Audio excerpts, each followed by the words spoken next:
మహాత్మా గాంధీ ఆశయాలను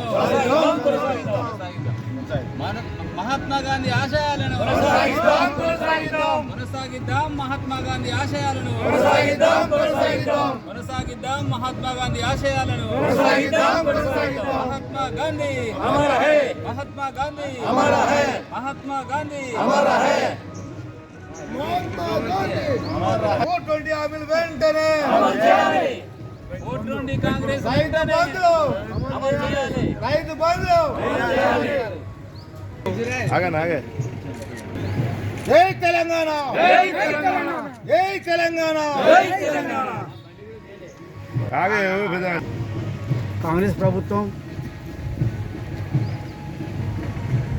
గ్యారంటీల కార్డు తీసుకొని ఎలక్షన్ రాగానే మరి ఇంటికి వెళ్ళి గ్యారంటీలు మేము గెలిస్తే ఇవి ఇస్తామని మరి రైతాంగాన్ని మోసం చేసిన ప్రభుత్వం అంటే ఏదైనా అంటే కాంగ్రెస్ ప్రభుత్వం.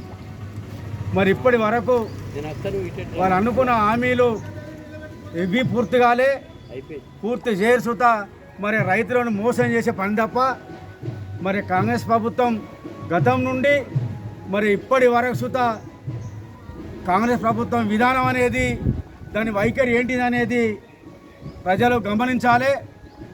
రైతాంగం ఇవాళ ఎంత బాధపడతారా అంటే మరి కేసీఆర్ ప్రభుత్వం ఉన్నప్పుడు రైతు భరోసా మరి యాసంగి వానకాలం మరి నార్లు పోసే సమయంలో మరి రైతు భరోసా అనేది డబ్బులు మరి బ్యాంకులలో రైతుల ఖాతాలో పడ్డ ఘనత అనేది మా కేసీఆర్కు ఉండే.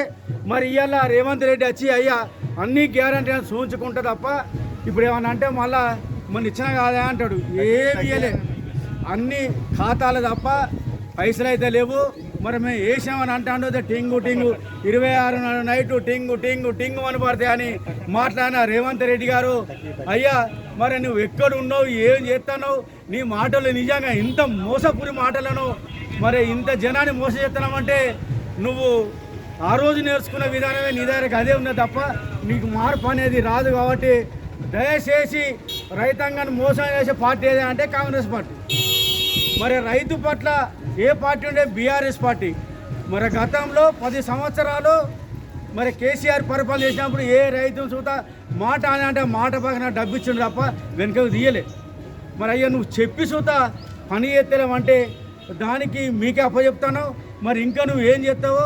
మరి ఏమన్నా అంటే రేపు ఎలక్షన్ కోడ్ అంటావు, మళ్ళీ ఇక వెట్టిగా ఎమ్మెల్సీ ఎలక్షన్ అన్నావు కోడ్ అంటావు. మళ్ళీ దీని తర్వాత ఓటు వెనక ఓటి ఎలక్షన్ పేరు చెప్పి టైంపాస్ చేసే రేవంత్ రెడ్డి ముఖ్యమంత్రి అని మేము చిగిరిమాడి మండలం నుంచి డిమాండ్ చేస్తున్నాం.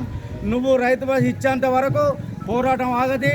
నువ్వు ఏది పెట్టినా రైతులకు పూర్తి భరోసా ప్రకారంగా ఏదైతే మాట చెప్పినా మాట పరంగా అమలు చేయాలని కోరుతున్నాం. జై తెలంగాణ, జై కేసీఆర్.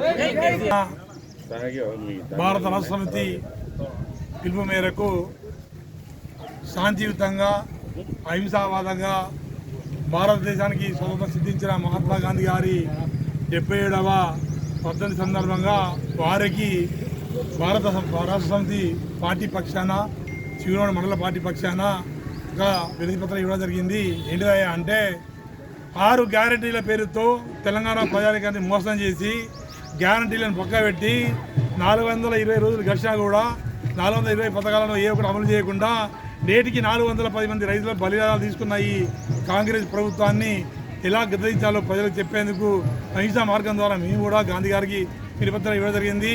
ఈరోజు మీరు చెప్పిన 6 గ్యారంటీలు రైతు భరోసా కానీ, రైతు బంధు కానీ, రైతు బీమా కానీ, మహిళలకు 12,000 రూపాయల రైతు చేయూత కానీ, ఇందిరమ్మ ఇల్లు కానీ, ఉపాధి హామీ కూలీలకు 12,000 రూపాయల అసలు పెన్షన్ కానీ ఏది ఇవ్వకుండా మీరు రేపు మాపు అని పూటకూలలాగా పూటలు గడుపుకుంటూ వాయిదాలు వేసుకుంటూ జనవరి 26వ తేదీన మీకు డబ్బులు పడతాయని చెప్పి అర్ధరాత్రి ప్రజలకు హాలిడే ఉందని మీ ఫోన్లు టింగు మోతాయని చెప్పి మళ్ళీ తెల్లారి ఒక ఎంపీ గ్రామాలకి ఇచ్చి మీ దగ్గర ఇవ్వకుండా అదేవిధంగా ప్రజలు మొబైల్ పెట్టడానికి ఈరోజు ఎమ్మెల్సీ ఎలక్షన్ కోడ్ పేరుతోని ప్రజలు మోసగించే ప్రభుత్వం వెంటనే గద్దెదించాలని డిమాండ్ చేస్తున్నాం. జై తెలంగాణ. చిగురుమామిడి బీఆర్ఎస్ మండల శాఖ ఆధ్వర్యంలో గాంధీ వర్ధంతి సందర్భంగా ఈరోజు గాంధీ గారికి వినతి పత్రం ఇవ్వడం జరిగింది. కాంగ్రెస్ ప్రభుత్వం వచ్చి 420 రోజులైతుంది. ఇయాటికి 420 కాంగ్రెసు, మోసపూరిత కాంగ్రెసు, ఏ ఒక్క హామీని అమలు చేయనటువంటి కాంగ్రెసుకు బుద్ధి రావాలని, బుద్ధి ప్రసాదించాలని ఈరోజు గాంధీ గారికి వినతి పత్రం ఇవ్వడం జరిగింది. వారు ఇకనైనా బుద్ధి తెచ్చుకొని 6 గ్యారెంటీలు అమలు చేసి రైతులకు ఇచ్చిన వాగ్దానాలను నెరవేరుస్తారని తెలియజేసుకుంటున్నాం. జై తెలంగాణ.